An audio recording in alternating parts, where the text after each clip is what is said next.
Hi நண்பா, welcome to discussion zone. நீங்கள் நம்ம பார்க்க போகிற டாபிக் அதாவது இன்டெக்ரல் கால்குலஸில் இன்டெஃபனைட் இன்டெக்ரலை பற்றி நம்ம பார்க்க போகிறோம். ஓகேவா? அதில் ட்ரிக்னாமெட்ரி சைடில் நம்ம பார்க்க போகிறோம். இன்டெஃபனைட் இன்டெக்ரலில் ட்ரிக்னாமெட்ரி ஃபங்க்ஷன்ஸ் வந்துச்சுன்னா எப்படி நம்ம சால்வ் பண்ணுறதுன்னு பார்க்கலாம். ஓகே, இதில் ட்ரிக்னாமெட்ரிக்கில் இந்த மாதிரியான ஃபார்முலாஸ் நீங்கள் மைண்டில் வச்சுக்கணும் ஃபர்ஸ்ட்டு. இது தெரிஞ்சால் தான் உங்களுக்கு ஃபர்தராக நீங்கள் சம் பண்ணும்போது உங்களுக்கு கொஞ்சம் ஈஸியாக இருக்கும். ஓகேவா?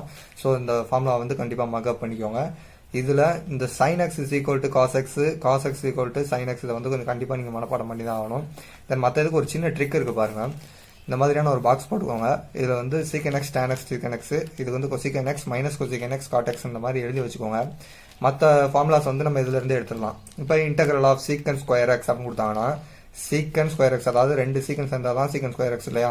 அப்போ ரெண்டு சீக்கன் போக மீது எவ்வளோ இருக்குது? tan மட்டும் தான் இருக்குது. அதை எடுத்து நம்ம எக்ஸிகோட்டில் எழுதிடலாம். ஓகேவா? இதுதான் அதோட ஆன்சர். தென் இதே இன்டெக்ரல் கொசிகன் ஸ்கொயர் எக்ஸ் அப்படின்னு இருந்துச்சுன்னா கீழே உள்ள டேபிள் பாருங்க, கொசிகன் எக்ஸ் கொசிகன் எக்ஸ். ஓகே, அந்த மைனஸ் அவங்க கன்சிடர் பண்ணல. ஸோ ஆன்சரோட நம்ம மைனஸை கன்சிடர் பண்ணி ரிமைனிங் இருக்கக்கூடிய டேமான காட் எக்ஸை இங்கே எழுதிடணும், மைனஸ் காட் எக்ஸ், அவ்வளோதான். தென் இதே இதை பாருங்க, integral of secant x tan எக்ஸ்னு கொடுத்துருந்தாங்கன்னா இங்கே சீக்கன் எக்ஸும் டேன் எக்ஸ் எடுத்து மல்டிப்ளை பண்ணியிருக்காங்க. ரிமைனிங் இருக்கக்கூடியது இந்த சீக்கன் எக்ஸ் மட்டும்தான். Hence is equal to secant x. முடிஞ்சா? தென் அதே மாதிரி ஃபைனல் பாருங்க, integral of cos x into cot x. So sorry, cosecant x into cot x அப்படின்னு கொடுத்தா equal to minus cosecant x அப்படின்னு சொல்லிட்டு ரிமைனிங் இருக்கக்கூடிய இந்த டேர்ம் எழுதிடலாம். ஓகேவா?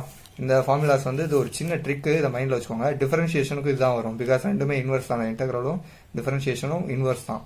ஸோ ஒன்றும் பிரச்சனை இல்லை, ரெண்டுக்கு இதே வரும். இது ஒரு சின்ன ட்ரிக்கு, இதை மைண்டில் வச்சுக்கோங்க, அவ்வளோதான். கொஞ்சம் ஈஸியாக இருக்கும். தென் இது நீங்கள் மக்கப் பண்ணிக்கணும். sin x is equal to minus cos x, cos x is equal to plus sin x அப்படின்னு சொல்லிட்டு. ஓகேவா? ஃபார்முலாஸை மைண்டில் வச்சுக்கோங்க, அப்போ தான் சம் பண்ணும்போது கொஞ்சம் ஈஸியாக இருக்கும். தென் செகண்ட் ஃபார்முலா பாருங்க, உங்களுக்கு இந்த மாதிரியான இன்டெக்ரல் ஃபார்மேஷன் வந்துச்சு அப்படின்னா டைரக்டா ஆன்சரை நீங்க இந்த மாதிரி எழுதிடலாம். Log of modulus f of x அப்படின்னு சொல்லிட்டு எழுதிடலாம். எப்படின்னு பாருங்க, அதாவது ஒரு ஃபங்க்ஷன் நம்மளுக்கு கொடுத்துருக்காங்க, அதுதான் எஃப் ஆஃப் எக்ஸ் இல்லையா?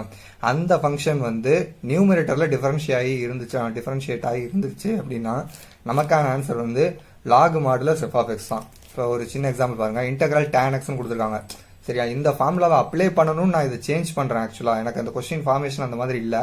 பட் நானே அப்படி இந்த ஃபார்மேஷனுக்கு நான் கொண்டு வந்தேன் அப்படின்னா ஆன்சரை நான் டக்குன்னு போட்டுடலாம் இல்லையா? அதனால நான் என்ன பண்றேன், இந்த tan x sin by cos x சொல்லி எடுக்கிறேன். ஏன்னா tan x ஓட ஃபார்முலா நம்மளுக்கு தெரியும், sin by cos. தெரியாதவங்க இந்த சூப்பர் எக்ஸகான் பாருங்க, ட்ரிக்னாமெட்ரியோட பேசிக் ஃபார்முலாஸ் நான் அதில் சொல்லியிருப்பேன், அதுவும் ட்ரிக்கோட சொல்லியிருப்பேன். ஸோ கொஞ்சம் ஈஸியாக இருக்கும், அதை பார்த்துட்டு வந்தால் தான் உங்களுக்கு புரியும். ஓகேவா? tan x is equal to sin x by cos x சொல்லி எடுத்துக்கிறேன். இப்போ நான் இன் அண்ட் அவுட்ல மைனஸ் மல்டிப்ளிகேஷன் பண்றேன். ஓகேவா? இன்டெக்ரலுக்கு ஏதாவது சைன்ல ஒரு மைனஸும் இன்டெக்ரலுக்கு அவுட் சைடில் ஒரு மைனஸையும் நான் மல்டிப்ளை பண்றேன். இப்போ இது ரெண்டையுமே மல்டிப்ளை பண்ணா பிளஸ் வந்துடும். ஓகேவா? அப்போ பழைய ஆன்சர் நமக்கு வந்துடும். ஸோ எந்த வித இஷ்யூவும் இல்லை இதை பண்றதுனால. ஓகே, இப்போ இந்த ஃபார்மேஷனை பாருங்க, காஸ் எக்ஸ்ன்றது என்னோட ஃபங்க்ஷனா இருந்துச்சு அப்படின்னா மைனஸ் சைன் எக்ஸ்ன்றது என்னோட ஃபங்க்ஷனோட டிஃபரன்ஷியேஷன். கரெக்டா? Differentiation of cos x minus sine x. அப்போ இந்த ஃபார்மேஷன்ல இருக்க ஃபங்க்ஷன் இங்கே டிஃபரன்ஷியேஷன் ஆஃப் ஃபங்க்ஷன். ஹென்ஸ் நான் என்ன எழுதிடுறேன், இந்த மைனஸ் இங்கே இருக்கக்கூடிய மைனஸ். ஓகேவா? Minus log modulus cos x, அதாவது log modulus function cos x. இங்கே ஃபங்க்ஷன் காஸ் எக்ஸ் தான், அதை எடுத்து எழுதிட்டேன். ஓகேவா? நெக்ஸ்ட் பாருங்க, அதே மாதிரி இன்னும் ரெண்டு examples. Integral cot x is equal to integral of cos x by sine x. அங்கே tan x போய் சைன் பை காஸ்னு எடுத்தோம், இங்கே காட்டுங்க போய் காஸ் பை சைன் எடுத்துருக்கோம். ஓகேவா? இப்போ equal to log sine x, because sine எக்ஸோட டிஃபரன்ஷியேஷன் காஸ் எக்ஸ். ஹென்ஸ் நான் லாக் மாடல சைன் எக்ஸ் அப்படின்னு சொல்லி எடுத்துட்டேன். ஓகேவா? தென் இன்டெக்ரல் சீக்கன் எக்ஸ் அப்படின்னு சொல்லி நம்ம கொடுத்துருக்காங்க அப்படின்னா அந்த ஃபார்மேஷன் நான் மறுபடியும் மாத்துறேன். எப்படி அப்படின்னா சீக்கன் எக்ஸ் பிளஸ் tan x. நமக்கு தெரியணும் ஃபங்க்ஷனையும் கீழே கொண்டு வரணும், ஃபங்க்ஷனோட டிஃபரன்ஷியேஷன் நியூமரேட்டர்ல இருக்கணும். அந்த மாதிரி கிரியேட் பண்ண நமக்கு தெரிஞ்சிச்சு அப்படின்னா ஆன்சரை டக்குன்னு போட்டு போயிடலாம். ஸோ அதுக்காக தான் இந்த மாதிரி நம்ம பண்ணிக்கிட்டு இருக்கோம். ஓகேவா? சீக்கன் எக்ஸ் சீக்கன் எக்ஸ் பிளஸ் tan x மேலே மல்டிப்ளை பண்ணிக்கிறேன், டிவைடும் பண்ணிக்கிறேன். இப்படி பண்ணும்போது இது சீக்கன் ஸ்கொயர் எக்ஸா மாறும், இது சீக்கன் எக்ஸ் tan x மாறும். ஓகேவா? இந்த ரெண்டு மல்டிப்ளை ஆகி ஹென்ஸ் இங்க இருக்கக்கூடிய இந்த சீக்கன் எக்ஸ் tan x நான் டிஃபரன்ஷியேட் பண்றேன். எப்படின்னு பாருங்க, வித் ரெஸ்பெக்ட் டு நான் சீக்கன் ஸ்கொயர் அப்படின்னு சொல்லி பண்ணேன் அப்படின்னா tan x சீக்கன் எக்ஸ் இருக்க இங்க இருக்கக்கூடிய வேல்யூ வரும். இதே tan x with respect to tan x சொல்லி பண்ணேன் அப்படின்னா எனக்கு இங்க இருக்கக்கூடிய சீக்கன் ஸ்கொயர் எக்ஸ் சொல்லிட்டு வரும். ஸோ மேல இருக்கிறது டிஃபரன்ஷியேஷன் இஸ் ஈக்குவல் டு நான் log modulus secant x plus tan x சொல்லி எழுதிக்கிறேன். ஓகேவா? இந்த சின்ன சின்ன பேசிக்ஸ் எல்லாம் நீங்க ஃபார்முலா படிச்சாதான் உங்களுக்கு தெரியும். ஓகேவா? ஃப்ரண்ட்ல இருக்க ஃபார்முலாவே நான் இதுக்கு முன்னாடி இருக்க சூப்பர் எக்ஸ்எம் பார்த்தீங்கன்னா உங்களுக்கு பேசிக் டேர்ம்ஸ் தெரியும்.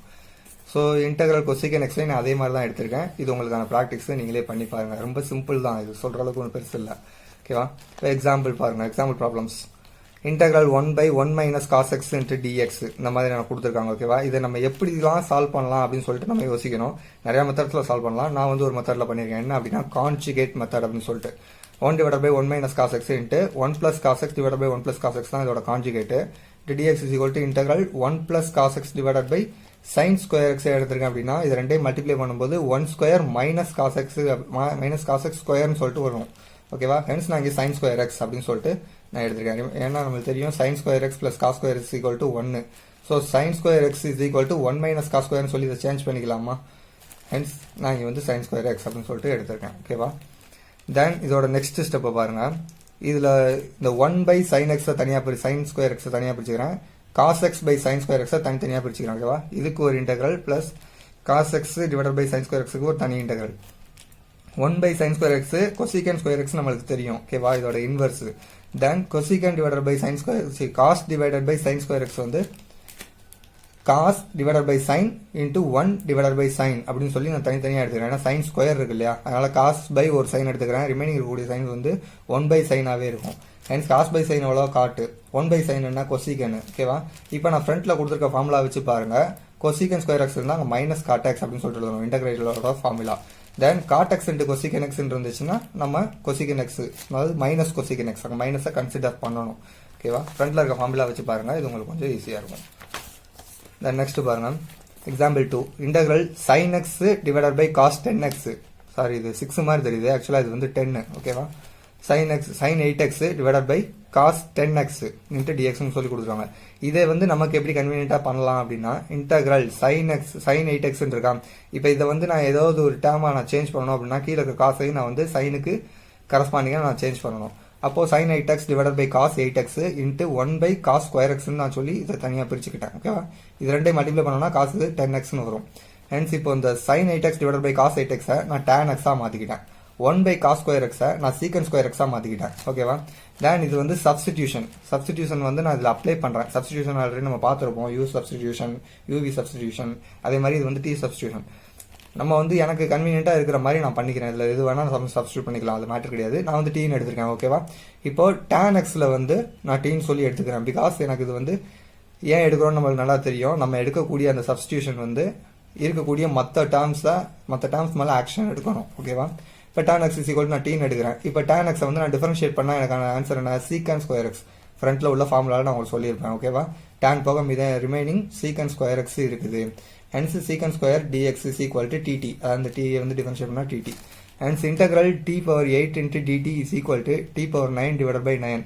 ஏன்னா நம்ம இன்டெக்ரல் இங்கே இருக்கக்கூடிய சம்வாட் எக்ஸ் வேல்யூ நம்ம இன்டெக்ரல் பண்ணால் இப்படி தான் இன்டெக்ரலோட பேசிக் ஃபார்ம்லாம் நம்மளுக்கு தெரியும்.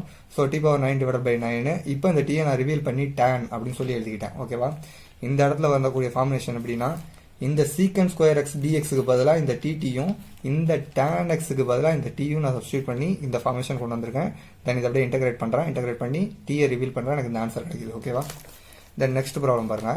Integral sin square x divided by 1 plus cos x is equal to என்னன்னு சொல்லி கேட்குறாங்க. ஓகே, இப்போ இதையும் நம்ம கன்வீனியன்ட்டாக மாற்ற பார்க்கணும். எப்படி எப்படின்னா இன்டெக்ரல் sin ஸ்கொயர் எக்ஸ் நம்ம ஃப்ரண்ட்லேயே பார்த்தோம். sin square x plus cos square x equal to 1 அப்படின்னு சொல்லிட்டு. ஸோ அந்த மெத்தட் படி எடுத்தா இங்கே 1 மைனஸ் காஸ் ஸ்கொயர் எக்ஸ் நான் இங்கே எடுத்திருக்கேன். sin ஸ்கொயர் அப்படி மாற்றி எடுத்திருக்கேன். தென் இதை வந்து a square minus B square ஃபார்மெட்டில் நான் பிரிச்சு எழுதிக்கலாமா? இங்கே a square minus B square, அப்போ a plus B a minus பின்னு சொல்லிட்டு வரும். So 1 minus cos x 1 plus cos x 1 plus cos x 1 plus cos x cancel ஆகுமா? Then integral of 1 minus cos x dx தான் இருக்கும். இப்போ நான் integral இதுக்கும் தனித்தனியாக பிரிக்கிறேன். Integral dx minus integral cos x டிஎக்ஸ்னு சொல்லிட்டு பிரிக்கிறேன். ஸோ இன்டெக்ரல் டிஎக்ஸ் வந்து எக்ஸ் மைனஸ் இந்த காஸ் எக்ஸ் வந்து சைன் எக்ஸா மாறும். ஓகேவா? இன்டெக்ரல் காஸ் எக்ஸ் டிஎக்ஸ் வந்து பிளஸ் சைன் எக்ஸ் தான். ஸோ இங்கே இருக்கக்கூடிய மைனஸ் அப்படியே தான் இருக்கும், எந்த விதத்துலையும் சேஞ்சஸ் வராது. ஓகேவா? இதெல்லாம் வந்து ஒரு சிம்பிள் பேசிக்ஸ். ஏன் சொன்னேன் அப்படின்னா ஃபர்தராக நம்ம பெரிய பெரிய ப்ராப்ளம்ஸ் வரும்போது இந்த பேசிக்ஸில் எந்த விதமான டவுட் வரக்கூடாது. அதுக்காக தான் இந்த சின்ன வீடியோ.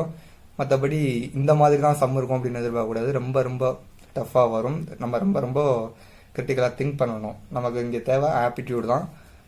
ஹென்ஸ் பேசிக்கில் ரொம்ப தெளிவாக இருங்க. ஓகேவா? நன்றி நண்பா.